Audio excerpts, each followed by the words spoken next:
We appreciate it. First question will come from David Teal. Jim, condolences on losing your friend last night. I was wondering, just number one, what you would want people to know about Terry. And number two, does the thought ever cross your mind of what he could have accomplished in coaching had he not exited at such a young... He was 47 years old when he coached his last game. Yeah, well, the first thing I would like to tell you about Coach Holland was he took a chance on me. I was 21 years old. He was the head coach of Davidson College. He's 7 years older than me. So he was only 28 years old, been a head coach for a couple of years, and he took a chance on a guy from the Bronx and brought him to Davidson, North Carolina. You talk about a cultural shock, you know, of living in a town that had fewer people than the apartment building I lived in. So, but he was brilliant. I don't know if anybody knows how really smart he was. He graduated from Davidson. He was an insatiable reader. We'd get on an airplane, he'd open up a book and he'd go cover to cover. Next flight, he'd have another book, and he just read all the time.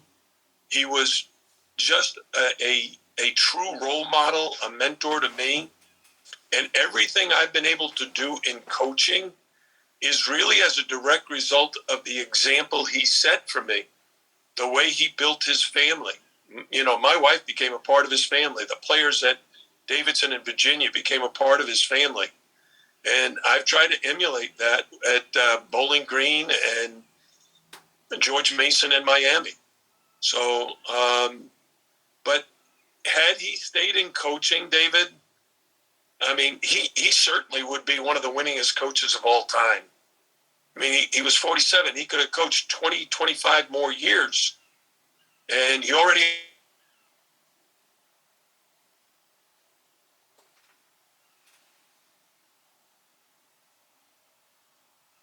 Looks like his video has dropped out there. Hold just for a second, see if we can get that back.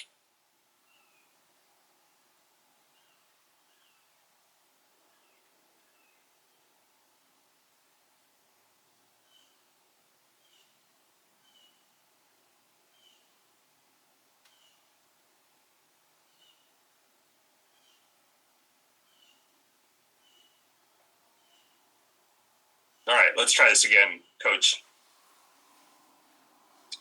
Can you guys hear me now? Yeah, we've got you. Go ahead.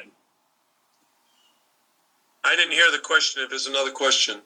No, it broke up when you were in the middle of your statement about Coach Holland. So I don't know if you want to continue on that or if you would like. I just said had Coach Holland not retired at age 47, if he had continued, let's say to my age, another 25 years of coaching, he would have won 1,000 games and been one of the winningest coaches in college basketball history.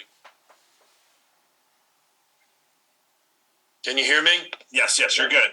Thanks, David, do you have a follow-up to that? No, I'm good. Thanks, Jim. Okay. Michelle Kaufman, go ahead. Hey, Jim. I'm just wondering kind of what's the team's mood after the... Oh, you disappeared. Are you there? Okay. You know, kind of how's the team recovering from the FSU game? And you have a whole week now to prepare for Pitt. I'm just wondering if you know what you're expecting from that game, final game of the season with a championship basically on the line, and just kind of what's the state of the team right now after that second half the other day?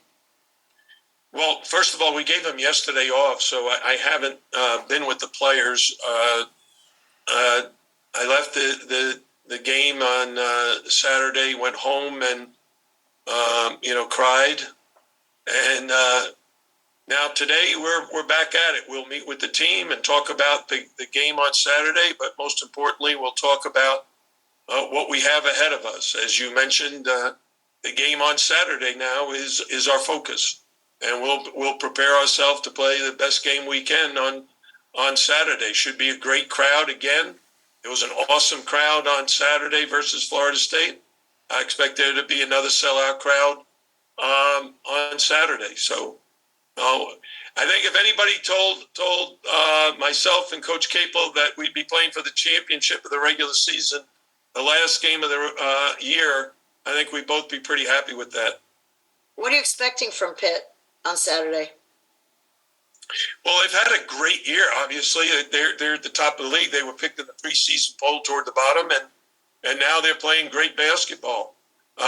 They've got Notre Dame before us, so they've got to prepare for that game. But I expect that the game here on Saturday will be very similar to the game at Pitt in this regard, that it will be very close, very competitive, very physical, and very well played. Thank you. Is it B. Charles? Go ahead. Hey, Coach. Just after rewatching the game, if you have the FSU matchup, just what are your thoughts? A few days after the matchup and what went down on Saturday. Well, I think we played maybe the best half of basketball in the first half. But at halftime, I think we were so emotionally drained. We put so much into that first half, scored 54 points, held them to 31, and did everything right. But you could see at halftime, we were also emotionally drained. I compare it to, if you have a full tank of gas and then all of a sudden you run out of gas. Or your battery is fully charged and then your phone's battery dies out. It's just you can't function as well.